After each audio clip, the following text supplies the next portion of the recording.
सहेली।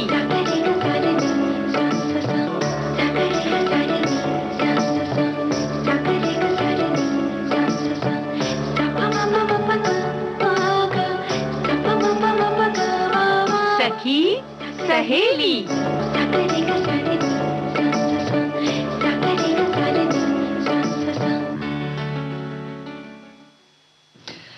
सखी सहेली कार्यक्रम सुनने वाले सभी श्रोताओं को मन्नो बहुरिया और प्यारी बुआ का नमस्कार। नमस्कार बुआ जी, कैसे हैं आप? हम तो ठीक है। क्या हो गया? नहीं भाई, ऐसे ही हालचाल पूछ लिया। हालचाल पूछ लिया ना, सही किया तुमने भाई, क्योंकि देखो ऐसा है कि हालचाल पूछते रहना चाहिए, लोगों से मिलते रहना चाहिए, तभी तो पता चलता है कि किस हमारे देश के किस हिस्से में बहुत ज्यादा ठंड है, किस हिस्से में अभी ठीक ठाक है मौसम। कहीं तो पंखा चल रहा है, कहीं बिल्कुल सुबह शाम ऐसे कड़कड़ा रहे हैं लोग। बिल्कुल सही बात कही बुआ जी। तभी तो आज हम व्यंजन में अलग अलग क्षेत्रों की जो खास चीजें हैं वो और इस मौसम में खास तौर से बनती हैं, वही बताओगी? वाह क्या बात है। तो भाई चलो ठीक है, हम भी कहीं लिए चलेंगे तुम लोगों को घूमने के लिए, और वहीं की जो भोजन है वो बताएंगे, वहाँ की विधि बता देंगे, कैसे क्या खाते हैं, क्या बनता है।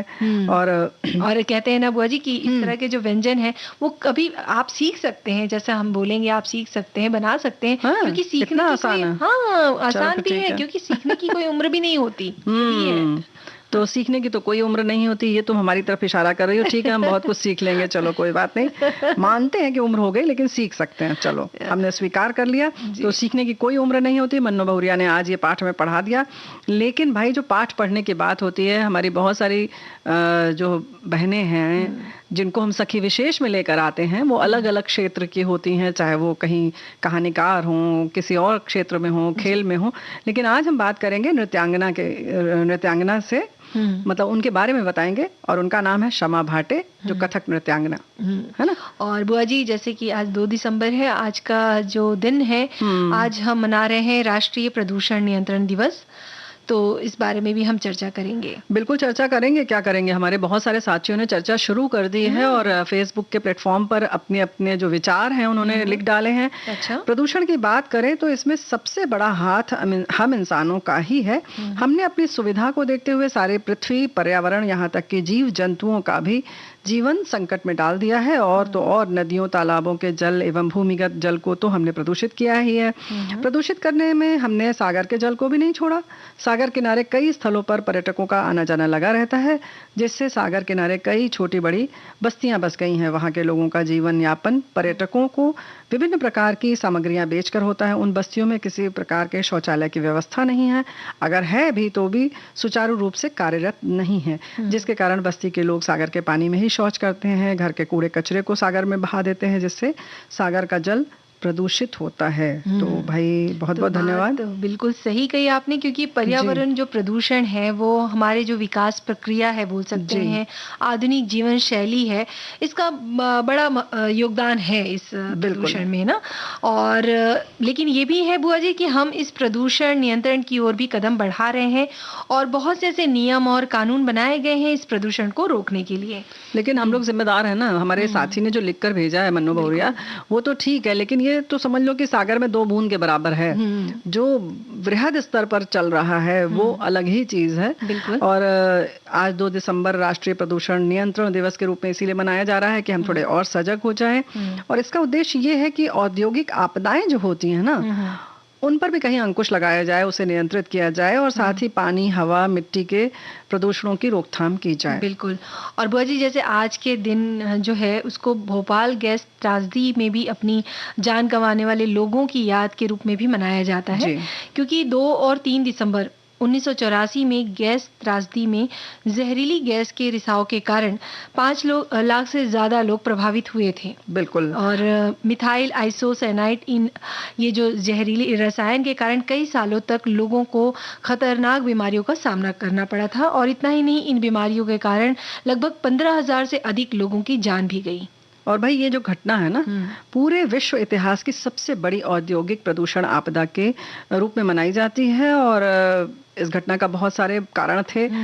भाई लापरवाही तो थी ही, लेकिन कम लोगों की जगह में अधिक खतरनाक रसायनों का प्रयोग किया जा रहा था। कंपनी द्वारा उत्पादन के रोके जाने के बाद भी गैस का जो है खराब संरक्षण किया गया। बहुत सारी चीजें ना, पाइपलाइन की स्थिति खराब थी, उसकी मरम्मत नहीं हुई थी। यही सब कुछ चीजें हैं कि प्रणालियों में कुछ न कुछ खामी थी जिस पर ध्यान नहीं दिया गया, और इतनी जो है ना इंसानों ने अपनी जान गंवा दी। और केवल जान नहीं गंवाई बल्कि बाद तक लोग उससे प्रभावित रहे। बिल्कुल सही बात बुआ जी। और यही कारण है कि सरकार द्वारा प्रदूषण को गंभीरता से नियंत्रित करने और रोकने के लिए बहुत से कानूनों की घोषणा की गई। हर साल राष्ट्रीय प्रदूषण नियंत्रण दिवस मनाने का मुख्य कारकों में से एक है औद्योगिक आपदा के प्रबंधन और नियंत्रण के साथ ही पानी, हवा, मिट्टी के प्रदूषण की रोकथाम। और भारत सरकार ने पूरे भारत में प्रदूषण नियंत्रण और रोकथाम के लिए कुछ नियम और कानून बनाए हैं। जैसे कि 1974 में जल रोकथाम और प्रदूषण नियंत्रण अधिनियम बना, 1981 में वायु अधिनियम बना, और जैसे कि 1986 का पर्यावरण अधिनियम, रासायनिक दुर्घटनाओं के नियम बने, 2000 में ध्वनि प्रदूषण के लिए नियम बने। इस तरह सब नियमों की जो राष्ट्रीय प्रदूषण नियंत्रण बोर्ड द्वारा जांच की जाती है। ये जो नियम देखो भैया, जांच कैसे की जाएगी, सब कर लेंगे, सरकार कर लेगा, शासन प्रशासन कर लेंगे, ये अधिनियम होंगे, लेकिन हम ऐसी गलती ही ना करें कि हमें यहाँ पर जाना पड़े, है कि नहीं है। और हम जैसे कुछ चीजों का ख्याल रखें तो बहुत हद तक हम प्रदूषण रोक सकते हैं। अच्छा देखो मन्नू मौर्या, सीधे सीधे हम ही तो प्रभावित होते हैं ना इन सब प्रदूषण से। बिल्कुल, तो हम क्यों नहीं रोक लेते? हाँ, बिल्कुल, पहल तो हमको ही करना चाहिए। सरकार तो नियम कानून बनाती ही है, तो उसका भी पालन करें और खुद भी जितना हो सके, जैसे कि वाहनों का जो प्रयोग है आप कम करें, जहां तक हो सके पैदल चलें, और आसपास खासकर साफ सफाई रख सकते हैं आप। और रख सकते नहीं है, रखें। हाँ, ऐसा कहो, रख सकते तो कहेंगे हम रख सकते हैं, लेकिन नहीं रख पा रहे हैं भाई, क्या करें? नहीं, बिल्कुल साफ सफाई रखना ही है जी, रखिए। और जैसे कुछ ऐसे पदार्थ होते हैं जिसे रिसाइकिल कर दोबारा उपयोग में लिया जा सकता है, तो वो भी कर सकते हैं आप। बहुत सारी चीजें हैं, पेड़ पौधे ज्यादा लगाएं, ये तो बराबर हम कहते हैं। वहीं पर आप जैसे कि और भी जैसे ऊर्जा है, सौर ऊर्जा है, पवन ऊर्जा है, इन सब का भी उपयोग ज्यादा से ज्यादा करिए। तो जैसे एसी वगैरह कम से कम लगाएं, फ्रिज भी कह सकते हैं, लेकिन बहुत सारे लोगों का 2-2 फ्रिज रहता है। तो कुछ इस तरह से ध्यान रखें कि जो हम प्रतिदिन में जो भी काम कर रहे हैं उससे किन किन चीजों से प्रदूषण हो रहा है। और सिर्फ खुद नहीं मन्नू बौरिया भाई, देखो हम तो यही कहते हैं कि बच्चों को जरूर बताया जाए कि देखो बेटा ये कर दो, वो बंद कर दो, ये कर दो, और इससे देखो हमारी जो पृथ्वी है वो स्वच्छ रहेगी, प्रदूषण कम होगा। तो वो संस्कार अगर डाले जाएं तो कितना अच्छा हो जाएगा, है ना? वो तो है ही बुआ जी। और जैसे कि सभी को पता है कि क्या करना है क्या नहीं करना है, और हम ये भी सोचते रहते हैं ना कि हम क्यों करें, हम पहल क्यों करें। तो भाई पहल आपको ही करना है जी, बिल्कुल ना, हमें ही करना है पहल, ताकि जब हम करेंगे कोई काम, अगर हम करते हैं तो हो सकता है लोग देख कर वो काम सीखें। बिल्कुल ना, जैसे कि आपने बोला ही कि आपके घर के बच्चे सीख सकते हैं। तो इस तरह से बहुत सी चीजें हैं जिनसे हम प्रदूषण को रोक सकते हैं। और देखो फिर वही वाली बात है कि यही तो हम कह रहे हैं कि भाई आप दूसरे के बारे में सोच ही क्यों रहे हैं, आप तो शुरू करिए ना। और यही बात अगर सब लोग सोचेंगे तो सब लोग शुरू कर ही देंगे। बिल्कुल।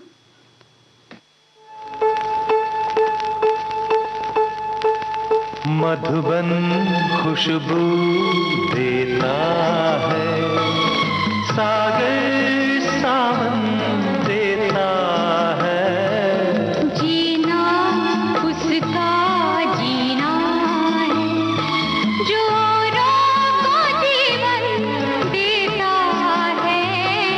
मधुबन खुशबू देता है।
प्रीत दिलों में पलती रहे, कि प्रीत दिलों में पलती रहे। दिल वो दिल है जो औरों को अपनी धड़कन देता है। जीना उसका जीना है, जो औरों को जीवन देता है। मधुबन बुआ जी, ये प्रदूषण के लिए एक और हमारे श्रोता हैं, उन्होंने लिखा है कि वर्तमान समय में मानवीय अस्तित्व के लिए सबसे बड़े संकट की बात की जाए तो निसंदेह ही पर्यावरण प्रदूषण धरती के लिए सबसे बड़ा खतरा है। आज विश्व का प्रत्येक भाग मानव द्वारा निर्मित प्रदूषण से जूझ रहा है, जिसके कारण विभिन्न पर्यावरणीय समस्याएं उत्पन्न हो गई हैं। जल, स्थल, वायुमंडल सहित जीवमंडल का संपूर्ण पारिस्थितिक तंत्र प्रदूषण के कारण संकट में है। मानवीय प्रदूषण के कारण उत्पन्न संकट को दूर करने के लिए सरकार द्वारा प्रतिवर्ष राष्ट्रीय प्रदूषण नियंत्रण दिवस के माध्यम से देश के नागरिकों को जागरूक किया जाता है। जागरूक तो किया जाता है, लेकिन हम कितने जागरूक हुए? वैसे हमारे साथी ये भी लिख रहे हैं कि राष्ट्रीय प्रदूषण नियंत्रण दिवस की तरह अन्य कई अलग अलग विशेष दिवस इसी तरह हर साल आया करते हैं, हम मनाया करते हैं, लेकिन हमारी कम नसीबी है कि प्रदूषण का उन्मूलन अभी तक नहीं हो पाया। लगता है प्रशासन के साथ हम भी उतने ही जिम्मेदार हैं। आपका क्या ख्याल है? तो ये बहुत बड़ी बात उन्होंने कही है, तो हमें इस पर ध्यान रखना चाहिए। बिल्कुल बुआ जी, तो बार बार यही बात हम कह रहे हैं, मतलब या हमारे श्रोता भी यही बात कह रहे हैं कि देखो हमारे श्रोता ने एक और भेजा है कि औद्योगिक विकास, उन्नत यातायात के साधन एवं रासायनिक पदार्थों के अधिकाधिक उपयोग की प्रवृत्ति ने विकास देशों को विकास दोनों को जन्म दिया है। विकास और विनाश दोनों को जन्म दिया है। पृथ्वी पर बड़ी संख्या में हानिकारक गैसों का रिसाव पर्यावरण स्वास्थ्य को प्रभावित कर रहा है। धरती को प्रदूषण मुक्त करें, वृक्ष लगाएं और धरा को बचाएं। तो भाई जिस तरह से आपके विचार हम तक पहुंच रहे हैं, बिल्कुल सही बात है और इस बात पर जरूर गौर करना चाहिए। और बुआ जी, अब वक्त हो चला एक छोटे समय पर ध्यान दीजिए। बिल्कुल।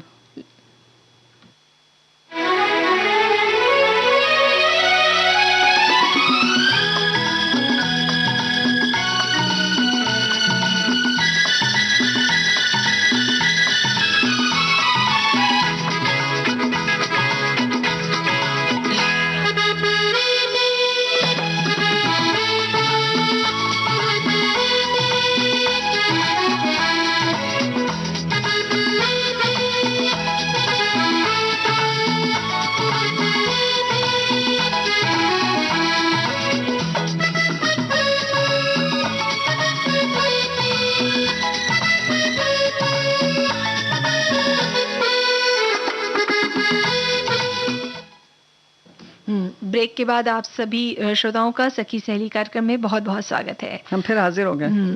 बुआ जी, कहते हैं ना कि अगर काम करने की ललक हो और अपने आप पर विश्वास हो तो ये चीजें जो हमको सफलता की बुलंदी तक पहुंचा ही सकती हैं। हाँ, काम करने की ललक होना जरूरी है, लेकिन उसके संग संग सही बात है कि विश्वास भी होना बड़ा जरूरी है। कुछ लोगों को बहुत विश्वास रहता है, जरूरत से ज्यादा विश्वास रहता है, लेकिन काम करने की ललक नहीं रहती है। नहीं तो दोनों का संयोग बड़ा जरूरी है और किसी किसी में रहता है तो फिर जाहिर है कि फिर वो सखी सहेली में उसकी हम बातचीत कर लेते हैं। बिल्कुल, है ना? तो इसी बात को प्रमाणित किया है कथक नृत्यांगना शमा भाटे जी ने। 6 अक्टूबर 1950 को बेलगावी में जन्मी शमा भाटे जी ने मात्र 4 साल की कम उम्र से ही कथक नृत्य प्रशिक्षण लेना शुरू कर दिया था और उनकी नृत्य कला का सफर आज भी जारी है। और जाहिर है कि वो शिक्षिका भी हैं। कई कथक वर्तनियों की नृत्य कला से जुड़ी हुई हैं वो। कई कथक जो भी नृत्यांगना हैं उनसे जुड़ी हुई हैं। अपने नृत्य की जो उनकी एकेडमी भी है पुणे में, वहाँ वो कलात्मक निर्देशक भी हैं। शमा भाटे जी का विवाह रोहिणी भाटे के बेटे सनत भाटे से हुआ जी, और सन 1974 में जी। और उन्हें आपके और ससुराल दोनों ही जगह नृत्य कला का माहौल मिला, तो जाहिर है कि फिर इसको और पंख लग गए। उन्होंने आगे कथक के लिए पंडित बिरजू महाराज जी और पंडित मोहन राव कल्लनपुरकर से भी प्रशिक्षण लिया।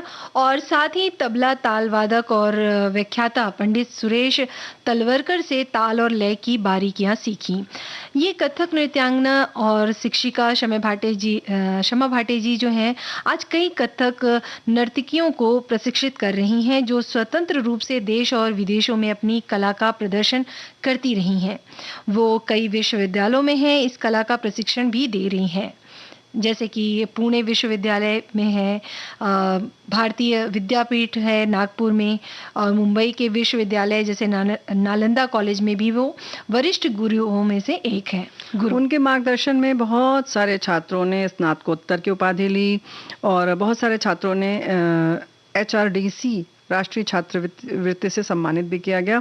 और शिक्षिका के रूप में आप ख्याति प्राप्त हैं, एक आदर्श शिक्षिका हैं। जो कहते हैं ना कि कोई खुद बहुत अच्छा कलाकार होता है लेकिन पढ़ा नहीं सकता, लेकिन इनके में ये खूबी है कि खुद तो है कलाकार लेकिन उतनी अच्छी ये शिक्षक भी हैं।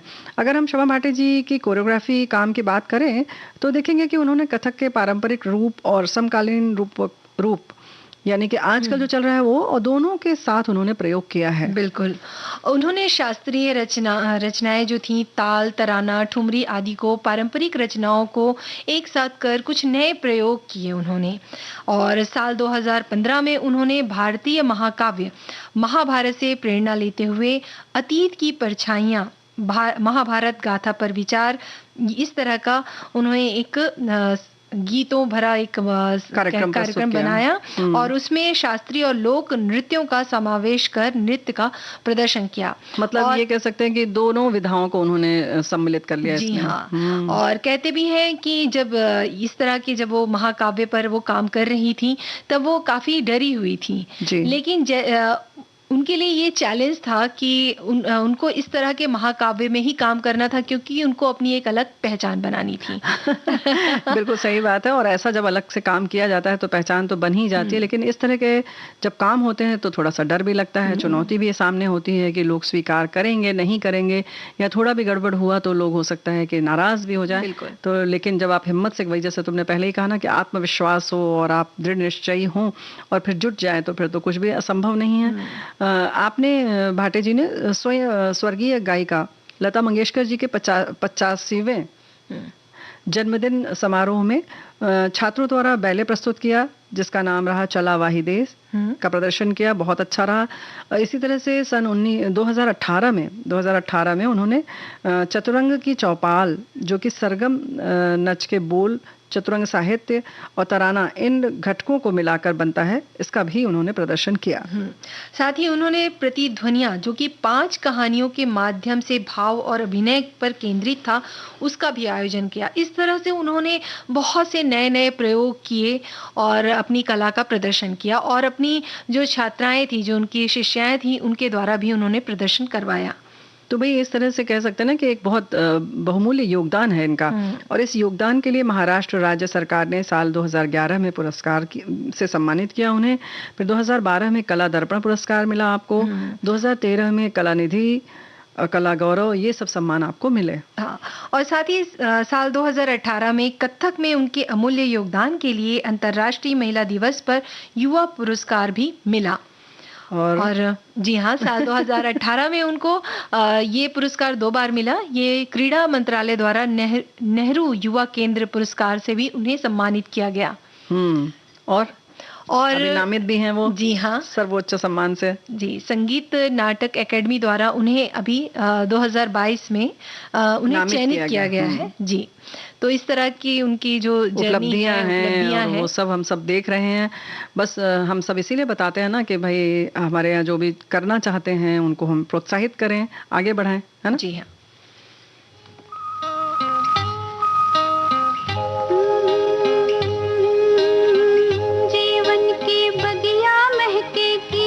लहकेगी जीवन की बगिया महकेगी, लहकेगी चहकेगी, खुशियों की कलियां झूमेंगी, झूलेंगी फूलेंगी जीवन की बगिया।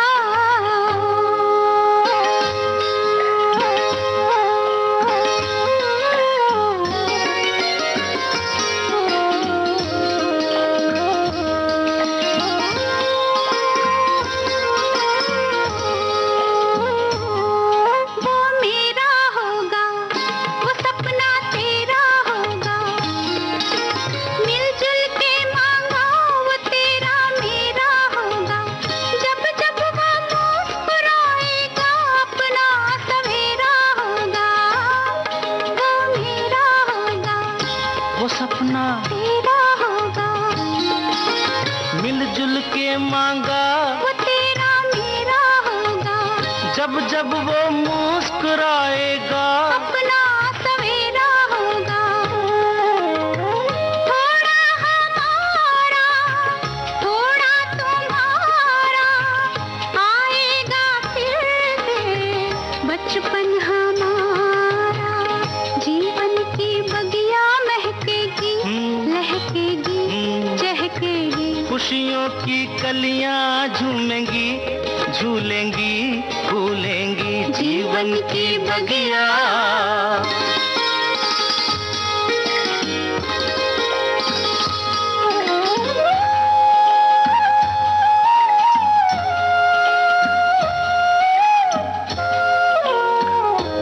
हम और बंधेंगे, हम तुम कुछ और बंधेंगे, होगा कोई बीच तो हम तुम और बंधेंगे, बांधेगा धागा कच्चा हम तुम तब और बंधेंगे, कुछ और बंधेंगे, हम तुम कुछ और बंधेंगे, होगा कोई बीच तो हम तुम और बंधेंगे, बांधेगा धागा कच्चा हम तुम तब और बंधेंगे। थोड़ा हमारा, थोड़ा तुम्हारा, आएगा फिर से बचपन हमारा। जीवन की बगिया महकेगी, लहकेगी, चहकेगी, खुशियों की कलियां झूमेंगी, झूलेंगी, झूलेंगी जीवन की बगिया।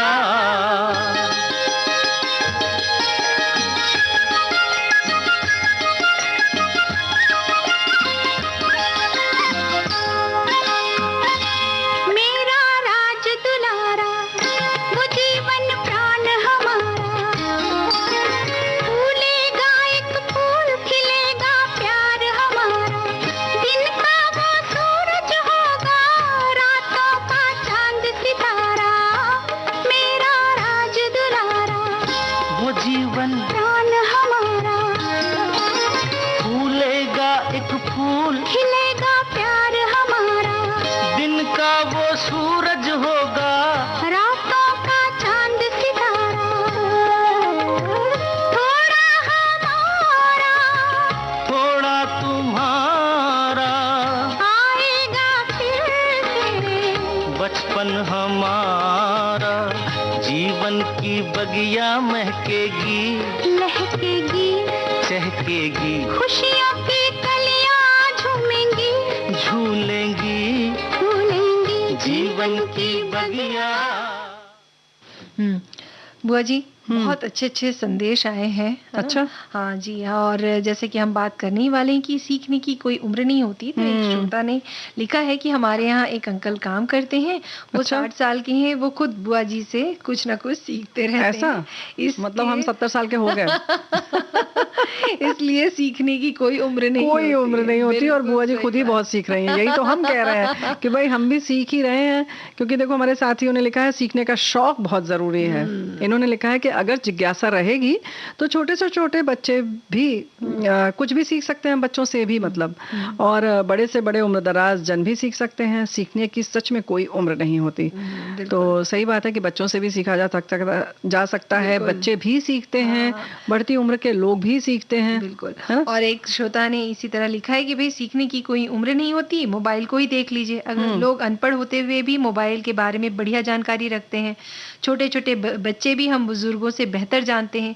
सीखने के लिए उम्र से कोई बाध्य नहीं है, मतलब आप कोई भी उम्र में सीख सकते हो, शर्त है आपको सीखने में इंटरेस्ट होना चाहिए। यही तो हम कह रहे हैं कि इन्होंने लिखा ना कि सीखने का शौक होना बहुत जरूरी है। लेकिन ये अनपढ़ वाली बात जरूरी नहीं है। आप नहीं पढ़े हुए हो तो भी मशीनरी चलाना है, ये तो फोन चलाना ना, बिल्कुल, तो कोई भी और चला कई सकता ऐसे है। लोग भी हैं जिसे इंग्लिश नहीं आती, वो हिंदी में भी टाइप कर लेते हैं और समझ लेते हैं सब तो कुछ। अब तो कोई भी चीज की बाधा ही नहीं है, तो उम्र भी कोई मायने नहीं रखता है। सीखने की उम्र नहीं होती, जब तक जीवन है कुछ ना कुछ सीखते रहना चाहिए। प्रकृति के चारों ओर के पर्यावरण को देखने से भी कई चीज़ों को सीखा जा सकता है। कई प्रकार के व्यंजन को आपने सामने बनते देखकर ही सीख चुका हूँ। इन दिनों बाजार में मूली की भरमार है। मूली को कद्दूकस करके उसमें स्वादानुसार नमक, काली मिर्च, हींग, जीरा पाउडर मिला लें, गूंथ लें, आटे की लोई बनाकर इसमें मिश्रण को मिलाएं। ध्यान रखें आटा सख्त गुथा हुआ हो। फिर पैन या तवे पर फ्राई कर लें। दही के साथ परोसे पेट में बनी हुई गैस से तुरंत राहत मिलती है। हाजमा भी ठीक हो जाता है। तो भाई बहुत बहुत धन्यवाद, इन्होंने तुरंत सिखा दिया, बिल्कुल सिखा भी दिया और हमने सीख भी लिया। मतलब सीख जाके मूली के पराठे तो जरूर बनाएंगे ना। और पता है हमारे साथी ने परसों भी ऐसे ही किसी हमारे बंधु ने मतलब भाई ने भेजा था व्यंजन, तो सबने कहा कि सब लोग हंस हंस के लोटपोट हो जाएंगे। तो भाई ऐसा नहीं है, हमारे पुरुष भाई भी भेज सकते हैं व्यंजन विधि, और बनाते भी हैं वो लोग। बहुत सारे लोगों को शौक होता है। तो मतलब सीखने के लिए किसी कहना चाहिए कि स्त्री पुरुष होने की जरूरत नहीं कि आप स्त्री होंगे तो ही सीखेंगे। तो भाई कोई भी कभी भी सीख सकता है। अच्छा, पुरुष सीख भी सकते हैं और सिखा भी सकते हैं। हाँ। वैसे कहते भी है ना बुआ जी कि पुरुष अच्छे कुक होते हैं। हाँ, बहुत अच्छे होते हैं। फक्र से तो हमारे भाई बंधु यही कहते हैं, तुम लोग तो रोज वाला खाना बनाती हो, हम लोग देखो अच्छे जितने भी मतलब जो समोसे आदि बनते हैं, जो मिठाइयाँ बनती हैं, वो हम पुरुष लोग बनाते हैं। तो भाई वो इतने अच्छे से उसमें घी मेवा ये सब डालते हैं कि जाहिर है कि उसमें स्वाद आ जाता है। लेकिन जब 30 दिन का वो चलाना पड़े ना खर्चा एक सीमित पैसे में, तब पता चलेगा कि हम बहुरिया हमारी जो है ना वही लोग बना सकती हैं, बिटिया लोग बना सकती हैं, बुआ लोग बना सकती हैं, है ना। तो भाई ऐसा नहीं है। वैसे आज रेस्टोरेंट पे आप जाएंगे, होटलों में भी जाएंगे तो आपको कुक जो है वो पुरुष ही मिलते हैं। खैर ये तो बात पुरुष और महिला की नहीं हो रही है, सीखने की बात हो रही है। तो सीखा कहीं से भी जा सकता है और कभी भी जा सकता है। जैसे एक श्रोता ने लिखा ही है कि हम अपने पर्यावरण, अपने आसपास जो पशु पक्षी हैं, पेड़ पौधे, उनसे भी सीखते हैं। पशु पक्षियों से तो ये सीखना चाहिए कि वो समय के पाबंद होते हैं, अपनी जगह नहीं बदलते, अपना समय नहीं बदलते, और समय के इतने पाबंद होते हैं कि अगर आप जिस समय अगर रोटी देती हैं सुबह 10 बजे, तो वो 10 बजे आपके दरवाजे पर आ जाते हैं। बिल्कुल, है ना। और अपने उनके सोने का समय नियत है, सुबह होने का उठने का उनका समय नियत है। हम लोग की तरह नहीं कि रात में आज सीरियल देख लिया तो देर से सोए। तो समय की जब बात आ रही है तो हमें भी एक छोटा सा ब्रेक लेना है शायद। हाँ, बिल्कुल, समय का ध्यान रखते हैं और लेते हैं ये ब्रेक।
तो भाई समय से हो गया काम। बिल्कुल।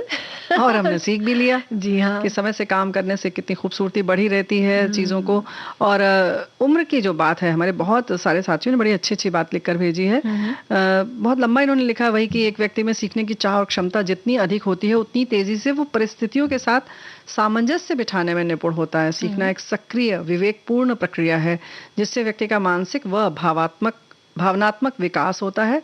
निरंतर सक्रियता व्यक्ति को ऊर्जावान एवं जीवन के प्रति उमंग व उत्साह से भरपूर और अपने जीवन से प्रेम करने वाला बनाती है, क्योंकि सीखने के दौरान एक व्यक्ति को नित्य नए अनुभव होते हैं जिससे उसका आत्मविश्वास और अनुभव भी बढ़ता है। लेकिन इन्होंने ये भी लिखा है जो बहुत महत्वपूर्ण है, विवेकानंद जी के इन्होंने शब्द बताए हैं, कथन जो है, जिस व्यक्ति के पास सीखने को कुछ नहीं है वो मौत से पहले ही मर गया है। तो ये बात बिल्कुल सही है कि अगर जीवन के प्रति आपकी इच्छा है जीने की तो आप सीखते रहिए, सीखते रहिए। बिल्कुल सही बात कही कि जो मनुष्य है या कह सकते हैं जी। हमारी जो प्रवृत्ति है कि हम अगर सीखेंगे नहीं तो कहीं न कहीं हम रुक जाएँगे या हमारा जीवन रुका सा लगेगा। जी। तो ये तो है ही कि हमारे विकास के लिए हमारी क्या बोलना चाहिए ऊर्जावान बने रहने के लिए, बिल्कुल रहने सही के बात लिए है। हमें सीखते रहना चाहिए। बिल्कुल। चाहे वो आप किसी भी चीज़ से सीखें। आप एक चीज़ और है कि अगर आपको लगता है कि आपके अंदर कोई कुछ कमी है, चाहे वो किसी भाषा की बात अगर हम करें या आस-पास जैसे गार्डनिंग की अगर हम बात करें, जी। बगीचे में आप जा रहे हैं, आपको बिल्कुल भी उसका नॉलेज या ज्ञान नहीं है, तो आप पढ़कर या ऐसे आजकल आपने देखा है कि सोशल मीडिया में भी आप देख सकते हैं। वर्कशॉप होती हैं। बिल्कुल, तो ये इस तरह से नॉलेज या ज्ञान लेकर आप उन चीज़ों को सीख सकते हैं। बिल्कुल। तो सीखने के बहुत से अभी साधन भी उपलब्ध हो गए हैं, बहुत बिल्कुल उपलब्ध आसानी से हैं। उपलब्ध हो गए हैं। और मतलब कहीं जाने की भी ज़रूरत नहीं है, आप पैसा जमा करिए, ऑनलाइन भी बहुत सारे कोर्सेज़ होते हैं। जी जैसे तुमने हाँ। बताया ना कि बगिया सजाना है आपको, तो उसके भी 5-5 दिन के, 2 दिन के, 1 दिन के कार्यशालाएँ होती हैं, जाकर भी होती है, घर बैठे भी होती है। ऐसे ही ड्राइंग, पेंटिंग मतलब हर चीज़ की होती है। और कुछ नहीं तो बिना वर्कशॉप के भी सिलाई, बुनाई, कढ़ाई मतलब हर चीज़ बताई जा रही है, उपलब्ध है। बिल्कुल। और नहीं तो भाई मोहल्ले में बुआ कोई तो होंगी ना, प्यारी बुआ, अच्छी बुआ, जानकार बुआ, तो आप चले जाइए उनके वो पास। तो है ही आपस में हाँ। आप अपने मित्र से भी सीख सकते हैं जी। ना। और ऐसा भी नहीं है कि मित्र के घर अगर कोई छोटा बच्चा है उससे भी आप सीख सकते हैं चीज़ों को। देखो मन्नू बहुरिया, हाँ। ऐसा है कि बस इसके लिए एक बात और है कि जिसके पास हुनर है वो भी ऐसे घर में भी कुछ ऐसा कर सकते हैं कि शाम को बैठे हैं चाय के ऊपर और लोगों को बुला लिया 8-10 लोगों को कि आज हम ये सिखाएंगे बनाना है, चाहे सिलाई बुनाई कढ़ाई जो भी चीज़, घरेलू चीज़ें हैं या बाहर की चीज़ें हैं, कोई व्यंजन है, उसके लिए आप स्वयं भी लोगों को बुला भी सकते हैं और सिखा भी सकते हैं। तो ये भी एक तरीका है खुद को भी व्यस्त रखने का और अपने हुनर को बांटने का भी। क्या बात है। और उससे आपको क्या बोलते हैं, मिलेगी, आपको प्रसन्नता तो मिलेगी ही। हाँ, लोग आपकी तारीफ भी करेंगे। तारीफ से ज्यादा प्रसन्नता मिल जाएगी ना। बिल्कुल सही बात। और हमारे साथी ने जैसे पहले ही लिखा कि ऊर्जावान आप बने रहते हैं, आपका विवेकशील बने रहते हैं। इसीलिए लिखा है कि मेरे लिए उम्र केवल एक संख्या है, सच में सीखने का कोई अंत नहीं है, सीखने की कोई उम्र नहीं होती। इस दुनिया में ज्ञान का खजाना इतना विशाल है कि एक जीवन में कोई व्यक्ति पूरा ज्ञान प्राप्त नहीं कर सकता। तो जुटे रहिए। सही बात कही इन्होंने कि वाकई एक उम्र अगर आप कुछ सीखने की ललक रखते हैं तो एक उम्र भी आपको कम लगेगी, है ना? बिल्कुल। और एक श्रोता है, उन्होंने ये भी लिखा है कि जीवन में लगातार सीखते रहें क्योंकि सीखने की कोई उम्र नहीं होती। जन्म लेने के साथ ही सीखने लगते हैं और ताउम्र सीखते रहते हैं। अभिमन्यु जो जन्म के पहले ही सीख लिया था, भागीरथी अम्मा ही हमारे सामने एक बहुत बड़ा उदाहरण है। 105 साल की उम्र में उन्होंने 74.5% लाकर उन्होंने चौथी कक्षा पास की। ये केरल की रहने वाली थी। बिल्कुल। तो ये बात बहुत हमारे लिए इस समय मतलब कह सकते हैं कि ऊर्जावान है, प्रेरणा वाली बात है ये, और हमें सीखना चाहिए इस बात से। तो बिल्कुल सही बात है। और ख़ास तौर से पढ़ाई के लिए अगर बात करें तो प्रौढ़ शिक्षा अभियान इसमें बहुत बड़ा उदाहरण है कि आप किसी भी उम्र में साक्षर हो सकते हैं। तो बस जुट जाइए। तो आगे हमें बढ़ते गीत सुन लें? हाँ बिल्कुल।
देखो हम बात कर रहे थे सीखने की, तो हम जी। सोच रहे थे कि जैसे कोई कोर्स है या कुछ वैसा ही सीखना है, लेकिन जिंदगी में रोज बरोज जो होता है ना वो एक कोई सबक दे जाता है। कहते हैं ना कि एक चेतावनी से मिल गई, तो ऐसे ही हमारे साथी ने लिखकर भेजा है कि भाई आज ही सीखने को मिला। एक कोई ऐसे सिर पर जो गट्ठर लेके घूमते हैं, उन्होंने कंबल बेच रहे थे, इन्होंने खरीद लिया और उसने कहा कि इस गठरी में 5 कंबल हैं और वो चला भी गया। ये भी बहुत समझदार थे, इन्होंने भी जाने दिया, सोचा सब हम तो देशवासी अपने भाई भाई हैं, तो बस चले जाने दिया। इन्होंने लिखते हैं कि उसके बाद वो जब चले गए तो हमने खोला और देखने में लग रहा था 5 है, खोल के देखा तो 4 ही कंबल था।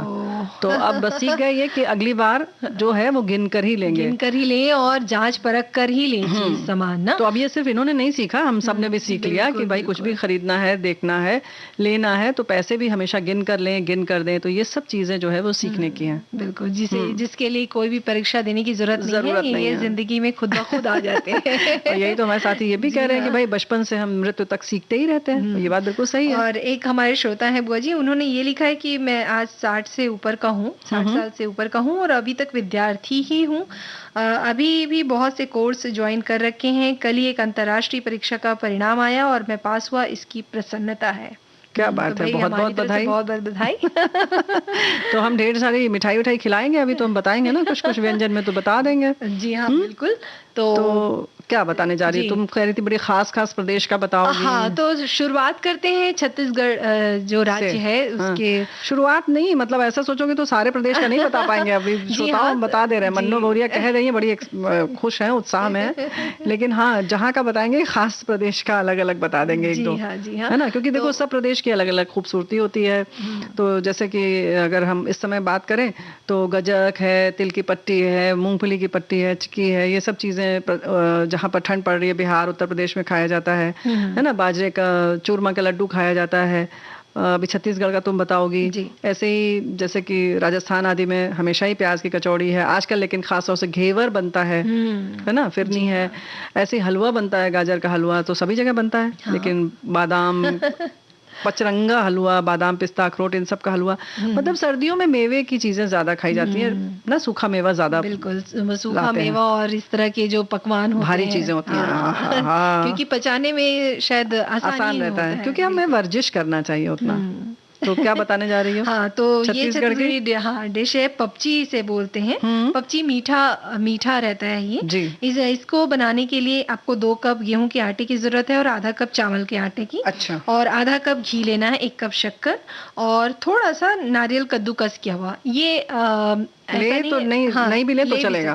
अच्छा। इसमें करना क्या है कि एक बर्तन में जो 2 कप आटा, गेहूं का आटा लिया है और 1 कप चावल का आटा, आधा कप चावल का जो आटा आपने लिया है उसको डाल लीजिए और आधा कप जो घी है वो भी इसमें मिला दीजिए। अच्छा। अब उसके बाद इसमें जो कद्दूकस किया हुआ नारियल है वो भी डाल दीजिए और एकदम सख्त और सूखा जो आटा होता है ना उस तरह का गूंथना है। अच्छा। मतलब जैसे कि रोटी आप बनाते हैं उससे भी आप ज्यादा कड़ा आपको गूंथना है। अब इस आटे से पपची बनाए, पपची जैसा मतलब ये गोल बेल लें उसे, रोटी की जैसे बड़ा सा बेल लें और उसके बाद उसको ढक्कन या कटोरी से काट ले, गोल गोल उसका डिजाइन बना ले। और जब कितना मोटा रहेगा? वो पतला रहेगा। जितना आप पतला कर सकते हैं उतना पतला कर सकते हैं। अरे वाह। हाँ। तो ना जैसे पूड़ी या रोटी जितना पतला भी रख सकते हैं उसको। अच्छा। हाँ। और उसके बाद ढक्कन कटोरी से उसको काट लीजिए, गोल गोल डिजाइन बना लीजिए। अब क्या करना है कि उस पर कांटे से, जो कांटा वाला जो चम्मच होता है उससे ऐसे छेद कर लें, गोद लें, जिसको कहते हैं गोदना है, उसको कहते हैं। बिल्कुल उस तरह से उसको गोद लें और जब कढ़ाई में आप तेल डाल दीजिए, तेल या घी जो भी आपको चाहिए, जो प्रयोग में आप लाते हो मीठा बनाने के लिए। अच्छा। मीठा बनाने के लिए वो डाल दीजिए और ये जो आपने बनाया है ना, ढक्कन से जो काट के गोल गोल आकार का बनाया है उसे तल लीजिए, क्योंकि आपने बीच में छेद कर दिया है तो फूलेगा नहीं ना। लेकिन ये जब हल्का सा ब्राउन कलर का या भूरे लाल सा होने लगे तो इसे आप निकाल लीजिए जी। अब क्या करना है कि अब इसमें क्योंकि ये मीठा रहता है, अब एक अलग कटोरी में शक्कर और पानी डालकर उसका चाशनी बना ले करना है। और चाशनी जो है वो जैसे गुलाब जामुन में जो चाशनी बनती है ना, बहुत थोड़ी गाढ़ी नहीं, थोड़ी सी गाढ़ी रहेगी, थोड़ी सी रसगुल्ले गाढ़ी से थोड़ी रहती है। गाढ़ी। हाँ हाँ तो उस जो पपची आपने निकाली है उसको चाशनी में डुबो दीजिए जी। और थोड़ी देर तक उसमें डूबे रहने दीजिए क्या बात और है। फिर सारी जो पपची है उसको बाहर निकाल लीजिए, थाली में थोड़ा फैला दीजिए ताकि ठंडा हो जाए और भी वो थोड़ा कड़क हो जाए। अरे वाह। तो ये क्या है, ये जो पपची होगी वो थोड़ी कड़क ही बनेगी। अच्छा। हाँ, तो मुझे आपकी लगा कि पपची थोड़ी सी तैयार है। सूखी सूखी होगी। हाँ, सूखी तो रहेगी ही। अरे ऊपर मतलब शरद लगा कि का रस में डूबी रहेगी। नहीं नहीं नहीं, रस में डूबी नहीं रहेगी। जब ये ओह। चाशनी से आप बाहर निकालेंगे तो ये सूख उसमें जाएगी। हाँ, जैसे कि वो एक बनता है ना शक्करपारा। शक्करपारा, वैसा ही रहता है। लेकिन शक्करपारा में क्या रहता है कि ये प्योर मैदे का बनता है जी। और दूसरी चीज वो मोटा रहता है, तो थोड़ा सॉफ्ट या नरम रहता है। लेकिन हाँ। पपची में क्या है, ये थोड़ी सी कड़क रहेगी क्योंकि चावल का आटा मिला हुआ चावल है, ऐसे आटा थोड़ा है। सा जी हाँ, कुरकुरा और रहेगा। पतला भी हमने बेला है। पतला भी बेला है, जी। तो भाई आपने बहुत बारीक बेला है, चलो अच्छी बात है। और अगर हम बात करें कि उत्तर प्रदेश में अलग अलग जगहों पर अलग अलग ढंग से चाट मिलती है, तो अभी चूंकि सर्दी का मौसम है तो आलू की टिक्की में मटर भर के, हरी वाली मटर भर के भी चाट टिक्की बनती है। अरे वाह। टिक्की मतलब जो है, तो उसके लिए पहले तो आप आलू कद्दूकस कर मतलब उबाल लें और थोड़ा ऐसा उबालें कि बिल्कुल ज्यादा ना गल जाए, हल्का सा रह जाए, थोड़ा सतर्क रहना पड़ेगा। अच्छा। और उसके साथ ही आप मटर को, हरी मटर, उसको छील लें, मुलायम मुलायम मीठी मीठी वाली होगी तो और अच्छा है। उसमें आप एक घी में जीरा और हरी मिर्च अदरक डाल के उसको छौंक लीजिए। हरी मटर को उसको अलग छौंक लीजिए, जब बहुत जल्दी पक जाएगी। कढ़ाई में उसको करके किनारे अलग रख लें और उसको हाथ से ही या किसी कटोरी के सहायता से उसको ऐसे क्रश कर लें, थोड़ा सा दबा के, बिल्कुल पीसना नहीं है लेकिन हाँ, दरदरा थोड़ा सा पीसना है। दरदरा कर लें उसको, चाहे तो हाथ से ही कर लेंगे, थोड़ा गरम गरम सा रहेगा तभी हो जाएगा। और इधर आलू जो उबला है उसको छील के कद्दूकस कर लें, थोड़े मोटे वाले जो होते होगा छेद उससे करेंगे तो अच्छा रहेगा। अच्छा, लेकिन आलू में नमक न डालें तो बेहतर है। उसमें आप चाहे तो थोड़ा सा जीरा डाल सकती हैं। हरा धनिया डाल दीजिए, हरा धनिया आप उसमें भी डालेंगी, हरी मटर में भी। और फिर इसकी लोई बना के इसमें हरी मटर भर दीजिए और खूब अच्छे से घी लगा के तवे में, लगभग सेमी फ्राई जैसा डाल के उसको सेमी फ्राई कर लीजिए। बहुत टेस्टी लगेगा। हाँ, सेक लीजिए दोनों तरफ से। उसके बाद हरी चटनी, मीठी चटनी और दही के साथ परसिए। ऊपर से उसमें गार्निशिंग के लिए अच्छा होगा कि आप छोटी छोटी बारीक हरी मिर्च काट लें और अदरक भी काटें, कद्दूकस ना करें। तो उसकी जो पतली पतली, बहुत पतली पतली काटनी पड़ेगी, फाइन चॉप करें उसको। और कद्दूकस भी कर सकते हैं ना बुआ जी, लेकिन उसको मतलब वो जो खड़ी खड़ी आती है ना, उसका स्वाद अलग होता है। हाँ, यही तो अलग बनाती है जी, ये चीज अलग बना देती है। तो ये करें और उसके बाद हरी धनिया वगैरह डाल के परस दीजिए। अरे वाह, क्या और इसी में थोड़ा सा अलग ये है कि जो सफेद मटर होती है, जो हम भिगोते हैं एक दिन पहले, मतलब बकायदा उसको 6-7 घंटे भिगो के उबाल के बनाते हैं ना, अक्सर बहुत सारी जगहों पर पानी पूरी में उसको भरते हैं। जी हाँ, जी हाँ। तो सफेद वाली जो गोल मटर आती है वो आप भिगो लें, उबल जाए तो अच्छे से उबाल लें उसको। उसमें आप चाहें तो मतलब अगर 4 कटोरी है तो उसमें 1-2 उबला हुआ आलू डाल सकते हैं, नहीं तो नहीं भी डालेंगे तो चलेगा। लेकिन ऐसा उसको उबालें कि उसमें पानी बहुत कम रहे, है ना, लगभग बराबर आ जाए, सूख जाए। और अगर आप थोड़ा पानी रह जाता है तो भी उसको सुखा लीजिए। फिर उसके बाद उसमें सूखा धनिया पाउडर अच्छे से डाल दीजिए, अमचूर डाल दीजिए और यही अदरक, हरी मिर्च और हरी धनिया वगैरह डाल के खूब अच्छे से उसको उसकी वो बना लीजिए बॉल। अच्छा, तो इस तरह थोड़ा ज्यादा गलाना पड़ेगा इसे। हाँ, पूरी तरह से अच्छी तरह से गल जाए उसमें। इसमें आप अदरक जो है वो कद्दूकस करके डालेंगी। लाल मिर्च पाउडर डाल लीजिए आप, बल्कि हरी मिर्च न डालें तो अच्छा है। उसमें लाल मिर्च पाउडर डालें, सूखा धनिया पाउडर, अमचूर वगैरह डाल लीजिए और उसके बाद उसको टिक्की बना के उसको तवे पर सेक लीजिए, क्रिस्पी दोनों तरफ से। तो ये तेल में ही सेकना है? तेल में भी आप कर सकते हैं, देसी घी में भी कर सकते हैं, ये आपके ऊपर है, रिफाइंड में भी कर सकते हैं। और उसके बाद खूब अच्छी तरह से जब दोनों तरफ से सिक जाएगी तो उसको 2 तरह से बरसते हैं वहां पर। एक तो ऐसा करते हैं कि पूरा उसमें पूछते हैं कि आपको दही चटनी वाला चाहिए या नींबू वाला। अच्छा। तो उसमें अगर नींबू वाला चाहिए तो एक टिक्की में पूरा आधा नींबू उसमें निचोड़ देते हैं और ऊपर से यही अदरक, हरी मिर्च ये सब डाल के और हरा धनिया डाल के दे देते हैं। ठीक है, कि तो मुंह खट्टा हो गया मेरा। और नहीं तो फिर वो वही मीठी चटनी और दही डालकर ऐसे भी खाई जाती है। तो ये जो मटर की टिक्की अलग बोलते हैं, आलू की टिक्की से थोड़ी अलग होती है। क्या बात बुआ जी, कुछ नया सीखने को मिला। अलग तरह के मटर की टिक्की जो है वो बहुत अच्छी होती है, इसको आप बनाएं, खाएं, बहुत अच्छी लगेगी। वाकई अलग तरह की और कुछ नया सीखने को मिला ना। तो चलिए इस बात पे गीत हो जाए। हाँ बिल्कुल।